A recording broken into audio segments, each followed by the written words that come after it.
Vamos abrir no livro de Jó. Jó.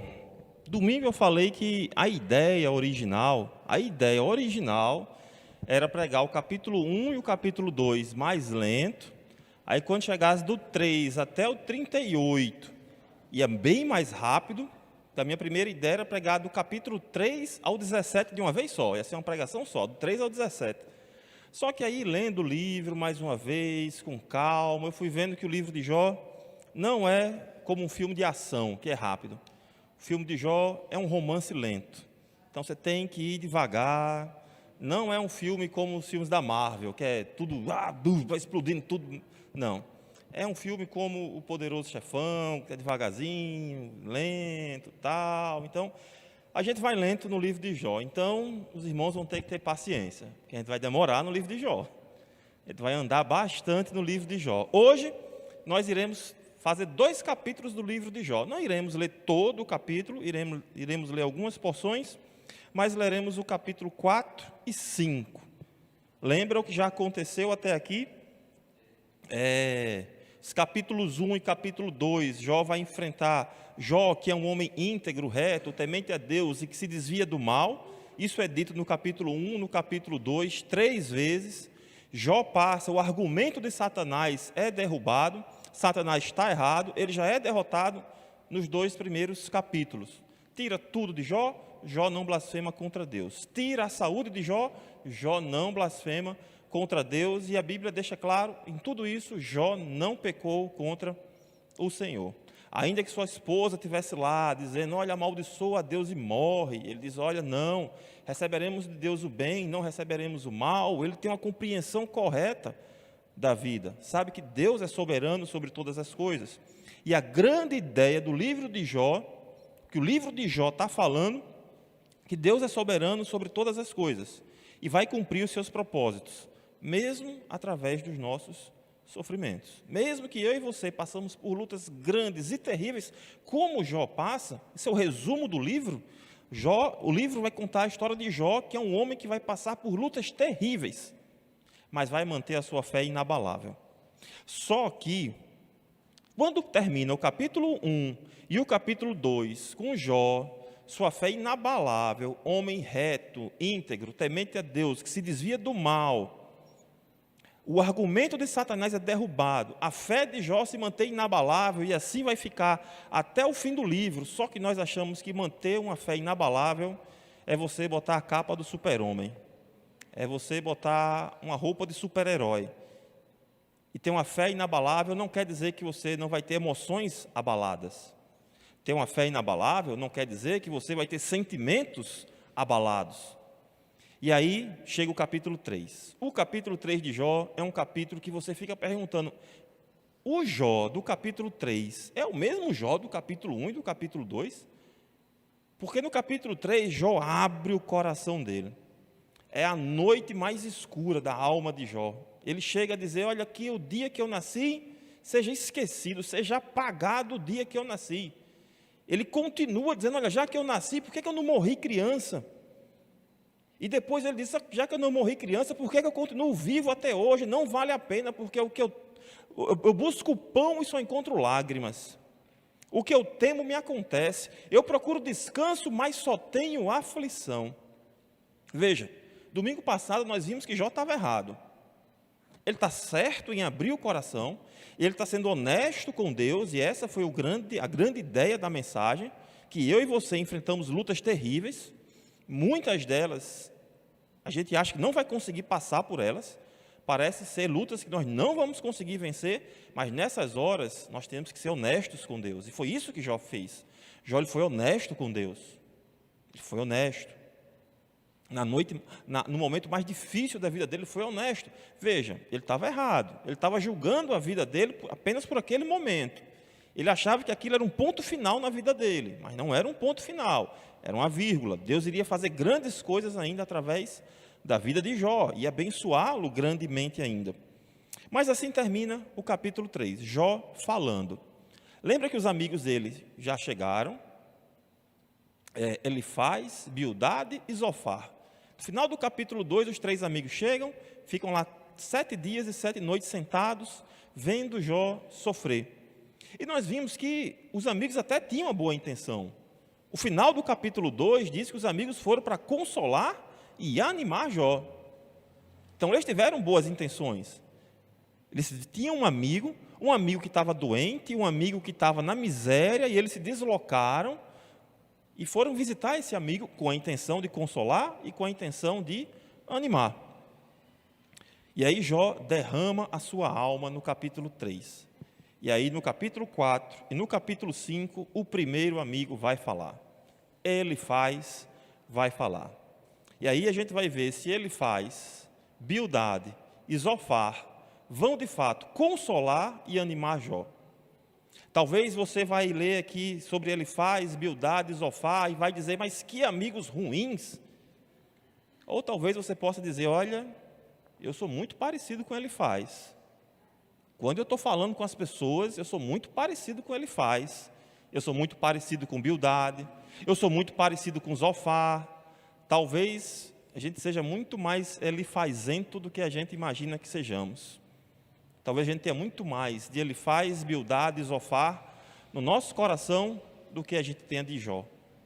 E é importante a gente ver esses discursos. Antes de entrar propriamente aqui nos textos, deixa eu contar uma história que vai ajudar você a entender bem o que vai acontecer aqui no capítulo 4. Certamente você já recebeu conselhos. Você já recebeu conselhos na vida? Você já recebeu bons conselhos na vida? Você já recebeu maus conselhos na vida também? Muitos maus conselhos. Você já seguiu um mau conselho e se deu mal? Deixa eu contar uma história aqui para ilustrar, e aí a gente entra aqui no texto. Uma breve história. Um homem terminou de almoçar e estava em seu carro, dirigindo para o seu compromisso seguinte. Sua mente se lembrou da noite anterior. Ele começou a ficar perturbado porque tinha brigado com a sua esposa. Era um daqueles conflitos que eles sempre tinham, conflitos que não foram solucionados, e decidiu que então estava na hora de fazer as pazes. Ao sentir-se culpado por algumas coisas que ele disse, o homem pegou o celular e discou apressado para casa, no meio de um congestionamento. Quando a empregada atendeu o telefone, ele disse, quero falar com a minha esposa. Ela respondeu, ela me falou que não queria ser interrompida nesse momento. Curioso, ele perguntou, ela não quer ser interrompida? A empregada disse, sim, é verdade. Ela está lá em cima com o namorado e avisou que não quer ser perturbada. Furioso, o marido perdeu a cabeça. Você sabe onde é que eu guardo a minha espingarda? Vá buscá-la, coloque 2 balas, depois suba e mate os 2. Ela colocou o telefone na mesa. Pegou a espingarda de 2 canos, subiu as escadas. Ele ouviu 2 tiros e esperou. A moça desceu, pegou calmamente o telefone e disse, está feito, eles estão mortos. O que é que o senhor quer que eu faça com os corpos? Ele falou, pegue os corpos e jogue na piscina, que assim que eu chegar, eu cuido de tudo. A moça disse, mas nós não temos piscina. Houve então uma pausa e o homem perguntou, é do 3604? Ela disse, não, ele ligou errado. E ela seguiu o conselho dele. Nem sempre recebemos bons conselhos. Nem sempre devemos seguir os conselhos. Precisamos ponderar sobre os conselhos que nós recebemos. No capítulo 4 e no capítulo 5, vai expressar toda a sua preocupação. E vai aconselhar Jó a refletir sobre a sua integridade, vai exortar Jó a buscar a Deus no meio da sua adversidade, vai dizer que se Jó fizer isso, ele vai ter restauração e prosperidade e que Jó deve confiar em Deus. Olhando assim, você diz, não, ele não vai fazer nada de errado, não é? Se alguém chega e aconselha você a reflita sobre a sua integridade, busque a Deus, coloque sua adversidade diante do Senhor, o Senhor vai restaurar você. Não parece serem maus conselhos. Eu costumo dizer que muitas vezes nós temos a teologia certa, a doutrina certa, mas nós temos a atitude errada. A gente tem a teologia certa, mas tem a atitude errada. Vai ser isso que vai acontecer com Elifaz. Elifaz vai ser muito parecido comigo e com você.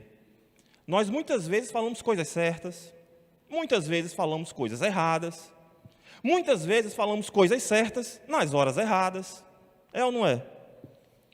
A gente às vezes troca as palavras, a gente tem as melhores das intenções, mas as palavras não saem de acordo com o que a gente estava imaginando. Então vai seguir mais ou menos esse caminho. Se eu tivesse que resumir os capítulos 4 e capítulo 5 em uma única frase que pudesse aplicar para mim e para a sua vida, seria: o servo de Deus deve buscar viver uma vida adequada, com a crença correta sobre Deus. Um servo de Deus, ou o servo de Deus, deve viver uma vida adequada com as crenças que ele tem. Nós devemos ter uma teologia certa e uma vida certa também. Nós temos que ter uma doutrina correta e uma vida correta também. Veja comigo, a vida ela é complicada. Você tem que concordar comigo. Você não vai, eu acho difícil você discordar dessa afirmação. A vida ela é complicada. A vida ela é muito complicada. Só que às vezes, e muitas vezes, nós complicamos o que é simples. Vocês já viram um vídeo de um rapazinho que tem no Instagram, no YouTube, que sempre passa um negócio difícil assim, aí ele vai, resolve bem facilzinho, aí aponta assim, é desse jeito assim, um senegalês, um moreninho que tem. Ele tem um negócio bem complicado, bem difícil, que a pessoa faz uma dificuldade maior do mundo, aí ele vai lá, faz de forma bem simples, aí ele diz: está vendo? Fácil, simples. Na verdade, nós muitas vezes complicamos o que é simples, é verdade. Mas em geral, nós fazemos o contrário também. Buscamos soluções simples para a complexidade da vida. A vida ela é complexa, a vida é difícil, a vida é complicada e a gente gosta de encontrar soluções simples. A gente gosta de frases prontas, os clichês dentro da igreja. A gente gosta de ter tudo pronto, como se fosse uma tabela. Quantas vezes alguém já chegou para mim e perguntou assim: ouvir música do mundo é pecado? É mais complicado do que isso. Beber é pecado? É mais complicado do que isso. A gente quer uma resposta, né? A gente quer só um sim ou não. A gente não quer refletir sobre isso. A gente não quer pensar sobre isso. A gente quer que alguém dê a resposta para a gente. Diga uma resposta que eu quero seguir e pronto. Mas a vida, ela é complicada. De repente você está conversando com um irmão, tem um parente, tem um vizinho, tem alguém que está passando por uma luta grande. E aí você diz: não, mas isso é só... Não é só. A vida ela é complicada. A vida é difícil. A vida não é fácil. Não tem como pegar algo que funcionou para Franklin e aplicar para Marinho. Porque Franklin é Franklin, ele tem um contexto de vida diferente do de Marinho. Então não adianta procurar soluções prontas. A vida ela é complicada e nessa complexidade da vida muitas vezes recebemos bons e maus conselhos. Nem todo conselho é bom, nem mesmo quando quem dá pensa que está dando um conselho certo. Algumas vezes ele o dá com toda sinceridade, mas mesmo assim o conselho continua falho. Vai ser isso que ele vai fazer, que os amigos de Jó vão fazer. Vão dar conselhos com toda sinceridade. Muitas vezes, e isso é uma dificuldade de interpretar essa parte da Bíblia, porque eles estão falando coisas certas, mas pelo motivo errado. Eles estão falando coisas que são corretas, que são verdadeiras, a gente vai ver isso hoje. Mas ele está aplicando da forma errada, porque ele acha que a vida se resolve de forma simples. Jó estava todo quebrado. Ele tinha acabado de derramar sua alma no capítulo 3, então agora vai falar. E aí provavelmente ele é o mais velho do grupo. Tá? Dos três, ele era o mais velho e por respeito, ele é o primeiro que vai falar. E ele fala com base na sua experiência. Dos três amigos de Jó, você vai ver sempre ele falando com base na sua experiência. Não, porque eu ouvi, eu já vivi. É aquela pessoa que diz assim: não, isso já aconteceu comigo, então você tem que fazer isso. Não, já tenho tantos anos de igreja, então já sei que as coisas acontecem assim. Não, porque já vivi tanto tempo. E Bildade, vai apoiar os seus conselhos na experiência. Os outros amigos serão diferentes. Bildade, ele vai apoiar os seus conselhos na tradição. Bildade vai dizer: olha, pergunta para as gerações passadas, Pergunta para aquilo que já está, são as tradições. Olhe para as tradições, é o que Bildade vai falar. Zofar, já o mais jovem de todos, ele é mais petulante, ele é mais impaciente. Então ele vai basear as informações dele em suposições. Ele vai olhar para a vida de Jó, não, eu acho que aconteceu isso, Jó. Baseado em suposições. Então, Elifaz vai ser aquele cara que vai dizer, não, eu tenho experiência já, eu já vi isso acontecer. Bildade é aquele que vai olhar e vai dizer, não, a tradição é assim, sempre foi feita dessa forma, não pode mudar. E Zofar vai ser aquele que vai basear os seus conselhos na suposição. Não, eu acho que você fez isso, Jó. Está com cara de que você fez. Eu não tenho prova não, mas eu acho que você fez isso, Jó. E nós temos pessoas assim na nossa vida. Nas igrejas tem gente assim. Você encontra com pessoas assim todos os dias, que vão dar conselhos para você, dizendo, não, é porque eu já vivi tanto tempo, já vi isso acontecer. Veja bem, contrariando ele faz, que tem uma grande experiência é importante, é importantíssima experiência. Agora, se você envelhecer, preste atenção no que eu estou dizendo. A Bíblia ensina isso, Provérbios, Eclesiastes, o Senhor Jesus fala sobre isso. Paulo fala sobre isso. Se você envelhecer e não amadurecer, você não tem uma experiência correta para poder aconselhar. Você pode ser uma pessoa velha e imatura. Pode ser uma pessoa com muitos anos de vida, mas pouca maturidade espiritual. Enquanto que você pode ter pessoas jovens, sem tanta idade, mas com maturidade espiritual. E como que se adquire maturidade espiritual? Se relacionando com o Senhor. Lendo a sua palavra, se relacionando em oração, buscando conhecer mais e mais. Então ele vai falar com base nas suas experiências.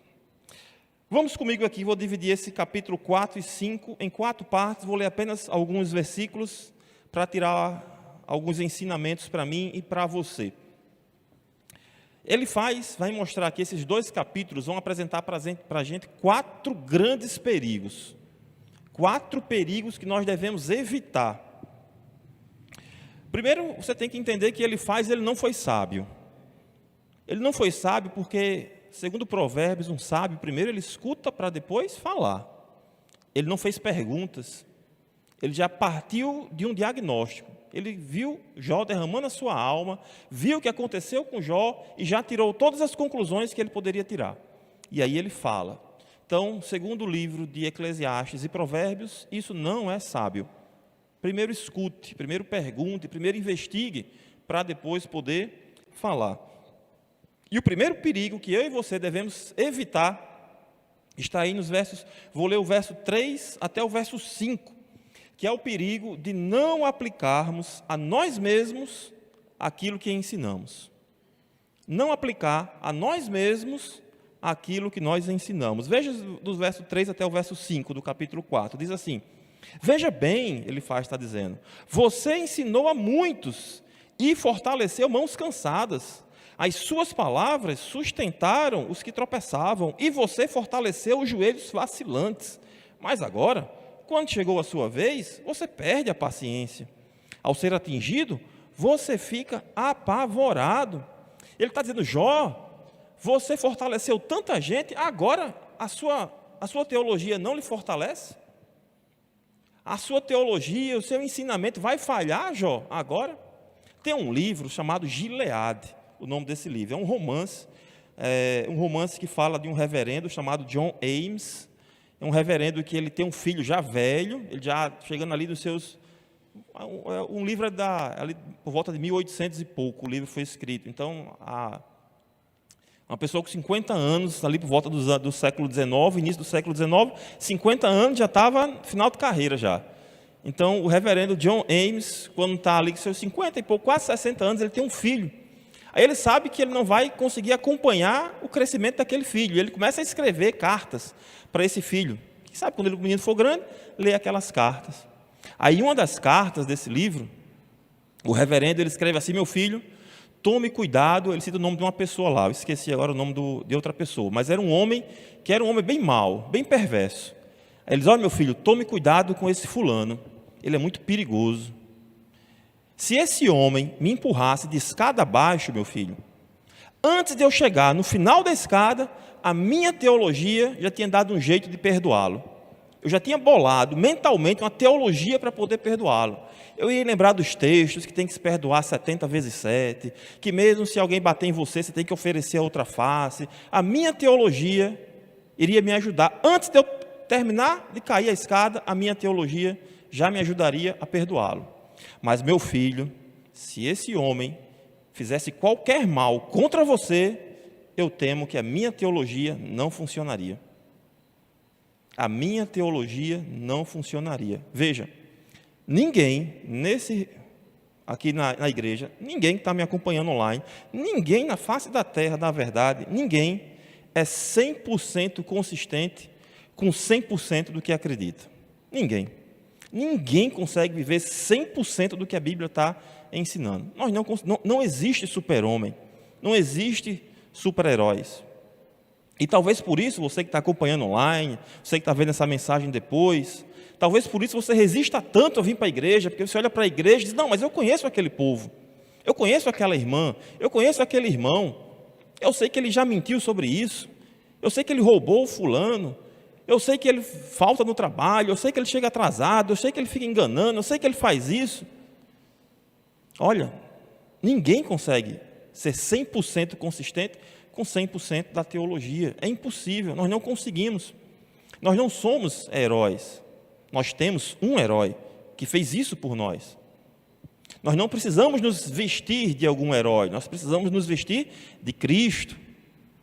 É dele que nós precisamos nos vestir. E o grande desafio para mim e para você é crescermos na teologia, crescermos no conhecimento da palavra e crescermos na prática da palavra. Não só em conhecer, mas também em praticar. Agora, essas coisas, elas sempre andam de mãos juntas, de mãos dadas. Você não consegue praticar aquilo que você não conhece. Então, quando você vê, por exemplo, todos os escritos do apóstolo Paulo, todos, pode pegar qualquer carta dele aí, qualquer uma, sempre vai ter primeiro uma parte doutrinária e depois uma parte ética. Vai ter uma parte dele ensinar e outra parte que ele vai aplicar o que ele ensinou. Você precisa aprender. Não tem como eu e você agradarmos ao Senhor, viver uma vida que agrada ao Senhor, como Paulo escreve aos Tessalonicenses. Não tem como vivermos uma vida que agrada ao Senhor se não conhecemos o Senhor. Precisamos conhecê-lo. Crescermos em teologia, conhecimento, conhecer a palavra de Deus, estudar a palavra de Deus, se relacionar com a palavra de Deus, com a revelação de Deus, para poder viver uma vida que agrada a Deus. Então, o primeiro perigo que nós devemos ter cuidado é ter cuidado para a gente não aplicar o que nós mesmos ensinamos. Lembra do apóstolo Paulo quando ele escreve, olha, você que diz que não deve roubar, você rouba? Você que diz que não deve mentir, você mente? Paulo faz esse confronto lá no Novo Testamento. Então, o primeiro grande perigo, ele está dizendo para Jó, você não está vivendo o que você está pregando, Jó. É isso, essa acusação que ele está fazendo contra Jó. A acusação que ele está fazendo é igual o que os escribas e fariseus fizeram contra Jesus. Salvou os outros, mas não consegue salvar a si mesmo. É a mesma acusação. Veja, não é porque eu podemos consolar uma pessoa que a gente não precisa de consolo. Se de repente eu estou passando por uma luta e Marinho vem e me consola, traz palavras do céu para a minha vida e consola o meu coração, isso não quer dizer que Marinho está imune a passar por lutas e que ele vai precisar de consolação quando a luta chegar na vida dele. Ele estava dizendo, Jó, você não está vivendo o que você está pregando. Veja, ele foi lá para consolar e para animar. Pelo jeito, ele não começou de uma forma legal. Pelo jeito, ele não começou de um jeito bacana. Veja, o conselho dele não é errado, mas está aplicado é errado. O segundo grande perigo que nós devemos ter cuidado, veja comigo aí nos versos 7 e verso 8 do capítulo 4. Perigo de querer ver o mundo apenas pelo princípio da retribuição. Veja verso 7 e verso 8. Ele diz, pense bem, se ele faz falando para Jó, pense bem, será que algum inocente já chegou a perecer? E onde os restos foram destruídos? Segundo eu tenho visto, veja, ele falando pela experiência, segundo o que eu tenho visto, os que lavram a iniquidade e semeiam o mal, isso mesmo eles colhem. Ele está dizendo, Jó, você já viu algum inocente perecer? Você já viu alguém que nunca fez nada de errado acontecer alguma coisa de mal com essa pessoa, Jó? Pelo que eu tenho visto, todo mundo que planta maldade vai colher maldade, Jó. Mais uma vez, se você fizer alguma coisa errada, é justo que você sofra as consequências daquilo que você fez de errado. As consequências virão do seu erro. Veja, quando o Senhor nos perdoa os nossos pecados, Ele não nos livra das consequências dos nossos pecados. Ele nos livra da condenação eterna. Não vai mais nos separar de Deus, mas você vai ter consequências. Se você roubar alguém, você vai ter que restituir. Se você defraudar alguém, você vai ter que pagar, e se brincar, vai preso. E vai precisar cumprir a sua pena. Isso não é ser injusto. De fato, se a gente fizer alguma coisa errada, as consequências do erro virão. Mas não quer dizer, o contrário não é verdadeiro. Não quer dizer que se está acontecendo alguma coisa ruim na minha vida, é porque eu fiz alguma coisa de errada. Se eu fizer alguma coisa errada, de fato, alguma coisa ruim pode acontecer comigo. Agora, não é porque alguma coisa ruim está acontecendo que eu fiz alguma coisa de errado. É isso que está acontecendo com Jó. Você sabe do capítulo 1 e do capítulo 2. Você sabe por que esse sofrimento chegou na vida de Jó. Houve um confronto no céu que Jó não sabe disso. Ele não fez de fato. Jó é pecador, como eu e você. Mas para ele sofrer desse jeito, para esse sofrimento chegar na vida dele, não foi devido aos pecados dele. Foi para mostrar a Satanás o argumento de Deus, de que de fato alguém pode buscá-lo sem interesse. Veja, lá em Eclesiastes, Salomão, ele diz, tudo isso eu vi nos dias da minha vaidade. Há justos que perecem na sua justiça. Existem justos que vão perecer na sua justiça. São justos, não fizeram nada de errado e vão perecer na sua justiça. E Salomão diz mais, e há ímpios que vão prolongar os seus dias na maldade.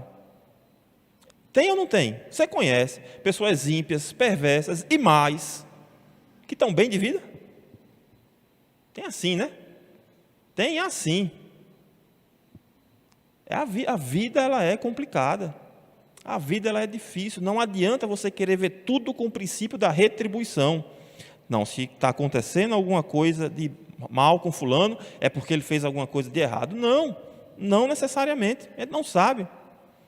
E a vida é complicada e a gente quer tomar decisões, quer tomar soluções simples e a gente vê alguma coisa errada acontecendo na vida de alguém, a gente quer dizer, né, rapaz, volte para o Senhor, busque o Senhor, tal. A gente quer dar soluções simples para algo que é complicado. A vida é mais complicada. Primeiro perigo, não aplicarmos a nós mesmos o que ensinamos. Segundo perigo, cuidado para não pensar a vida toda como retribuição. Porque isso funciona do outro lado também.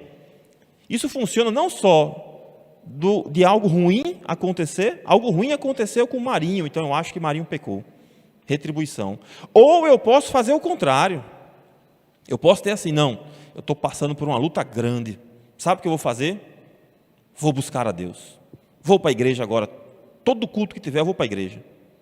Tudo que tiver, eu vou me envolver. Porque se eu buscar a Deus, a minha vida vai melhorar. Retribuição também. Você está pensando no mesmo princípio da retribuição. Não enxergue a vida dessa forma.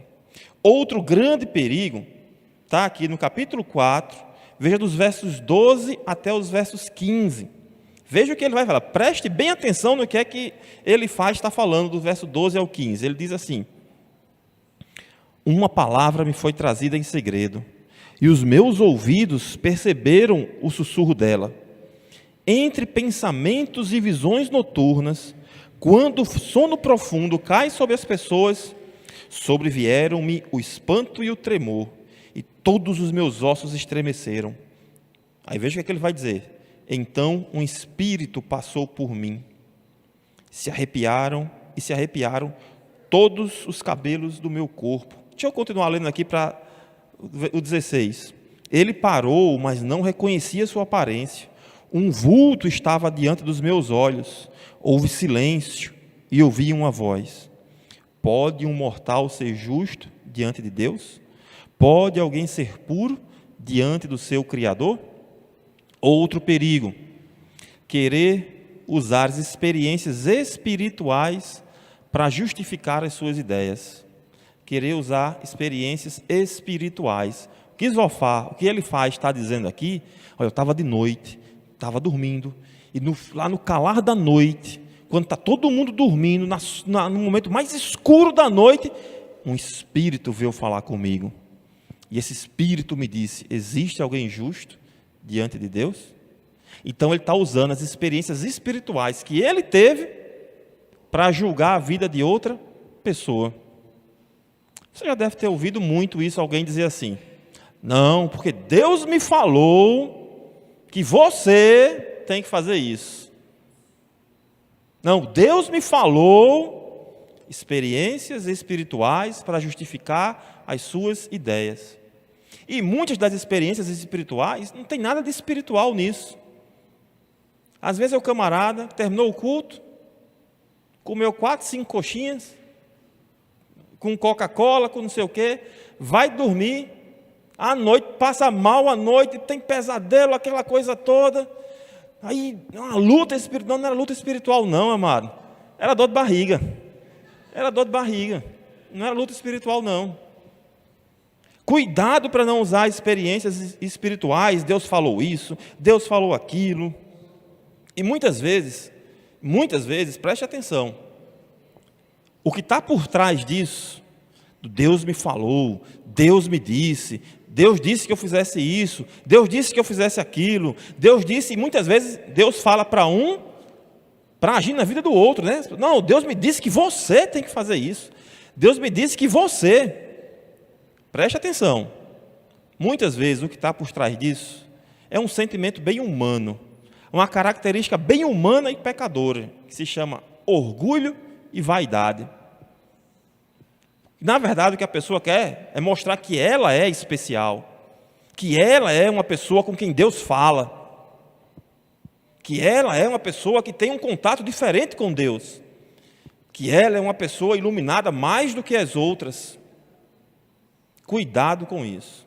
Sempre que você escutar alguém começar uma frase ou qualquer coisa, não, porque Deus me falou, você já bota 2 pés para trás já. Você já fica, cuidado.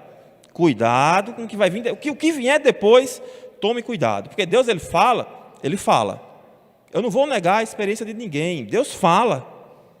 E Deus fala poderosamente através da sua palavra.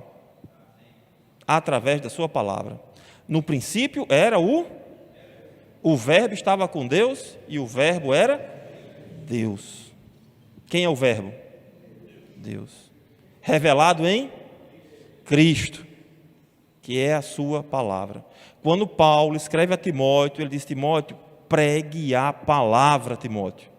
Não fique com conversas tolas, não fique com conversas vãs, se metendo com essas coisas aí de datas, de feriados, de anjo, de demônio.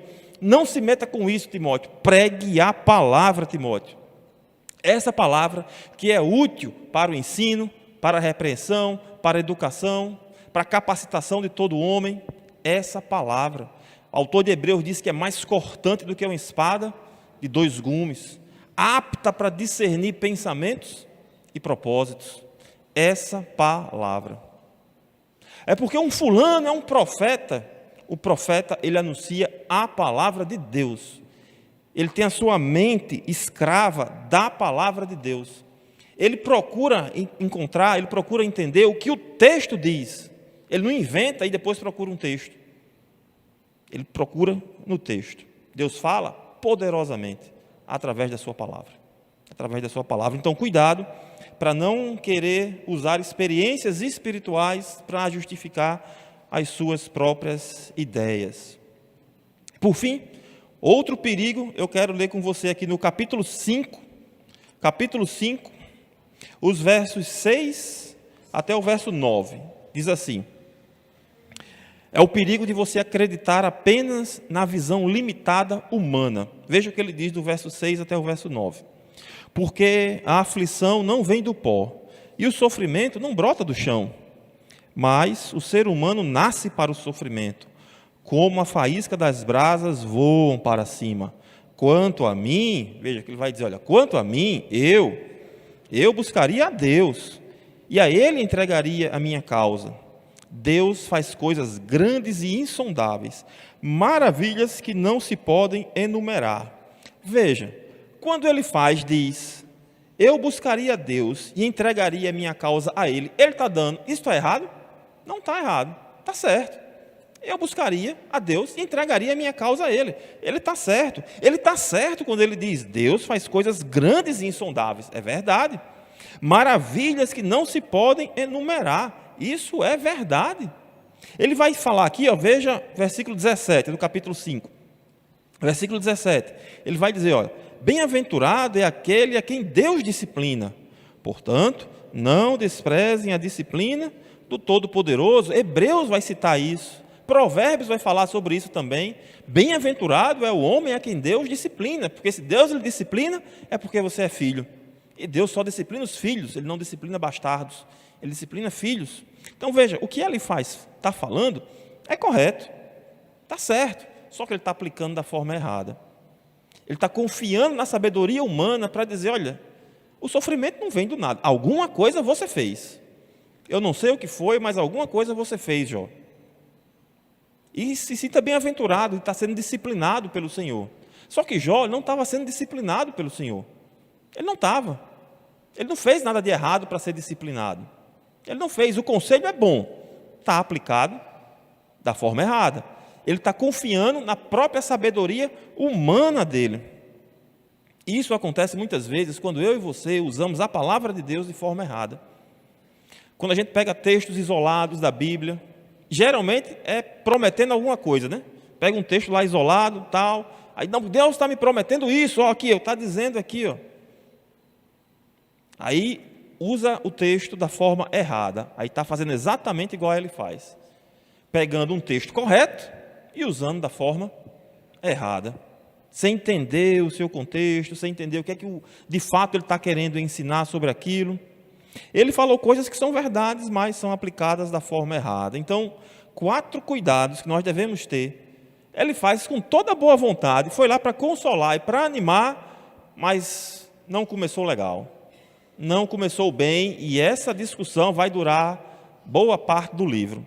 4 conselhos que nós devemos ter cuidado, 4 atitudes que nós devemos ter cuidado, segundo as palavras dele faz aqui. Primeiro, não aplicar a nós mesmos o que ensinamos.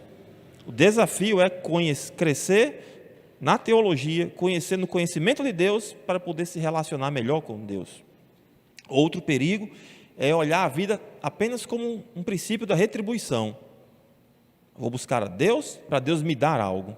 Cuidado com isso, isso é um perigo. Outro perigo, não tente justificar as suas ideias com experiências espirituais.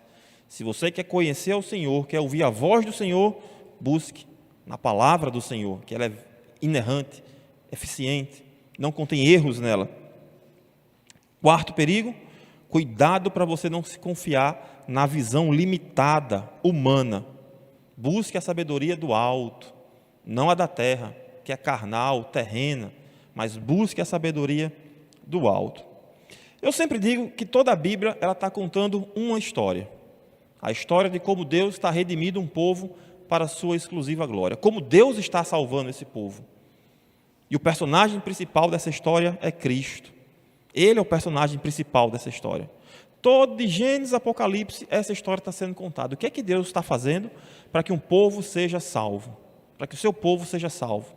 E o personagem central dessa história é Jesus Cristo. Olhando para esse texto, algumas coisas me chamam a atenção, para que eu e você possamos aplicar. Primeiro, a gente já falou sobre isso, ninguém consegue ser 100% consistente, a aplicar 100% daquilo que a Bíblia ensina. Nós não conseguimos fazer isso. Nosso desafio é crescermos mais no conhecimento da palavra para nos relacionarmos melhor com o Senhor. De repente você tem buscado conhecer, a grande pergunta para mim e para você é: será que eu tenho buscado conhecer mais a Deus? Será que eu tenho buscado me relacionar melhor com Deus? Eu e você não conseguimos viver 100% da palavra, mas alguém conseguiu. Quem conseguiu viver 100% da palavra? Jesus. Pedro fala que ele não cometeu pecado, nem dolo algum se encontrou em sua boca. Eu não consigo, você não consegue ser um herói, mas nós temos um herói. Você não precisa vestir uma roupa de herói, você precisa vestir a Cristo.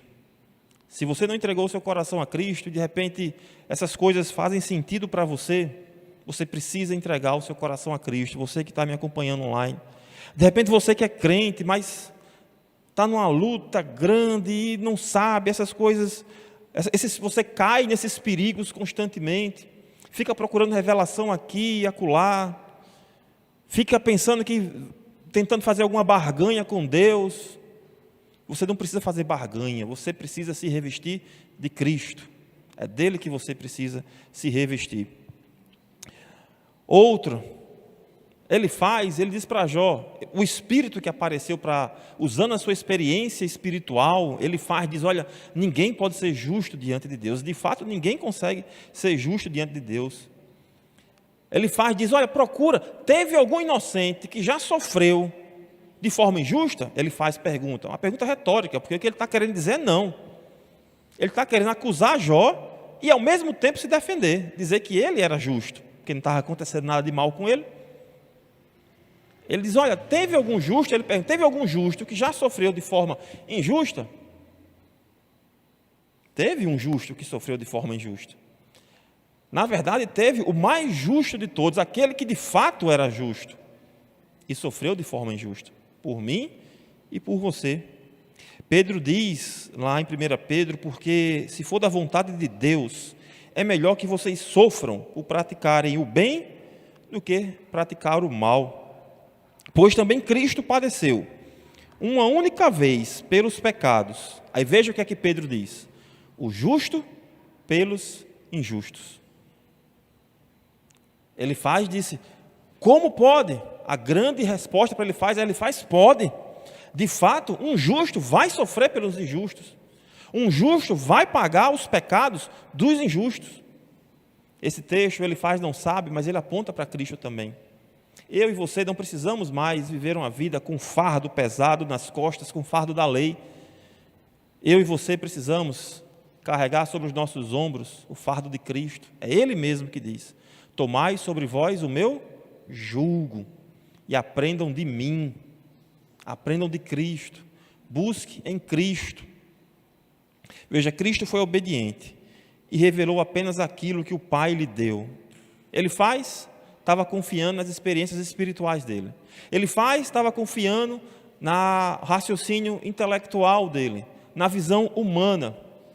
Cristo, mesmo sendo Deus, ele fala lá em João: porque eu não falei por mim mesmo, mas o Pai que me enviou, esse me ordenou o que falar e o que anunciar. Cristo, ele se limitava, sendo o próprio Cristo, sendo o próprio Deus, mas ele disse: eu falo apenas aquilo que o Pai me dá.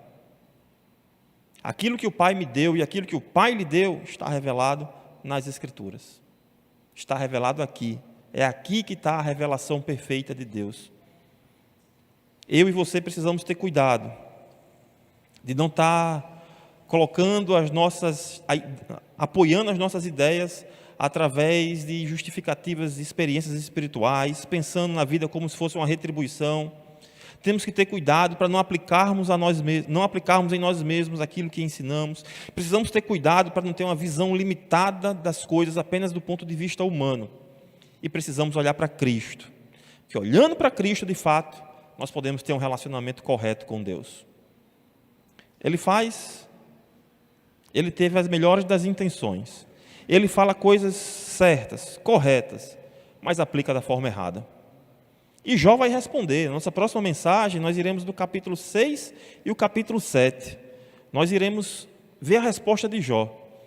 E a grande resposta de Jó, a gente podia resumir a resposta de Jó em uma frase que todo mundo conhece. É um jargão, todo mundo conhece. Quando a vida está difícil, Aí alguém diz, rapaz, aconteceu tal coisa comigo. É comum você escutar de outra pessoa dizendo, meu irmão, é luta. Vai ser essa a resposta de Jó. Os versos, capítulo 6 e o capítulo 7, basicamente Jó vai estar dizendo assim, meus amigos, a vida é complicada, e é luta, é muita luta. E quem será que pode dar descanso para as nossas lutas? Quem será que pode dar descanso para nossas almas no meio da luta? É isso que nós vamos ver no capítulo 6 e capítulo 7, a próxima mensagem. Que Deus abençoe a sua vida. Tome cuidado para você não estar seguindo o conselho de Elifaz. Tome cuidado para você não estar sendo um Elifaz na vida de outras pessoas. Amém? Vamos orar a Deus.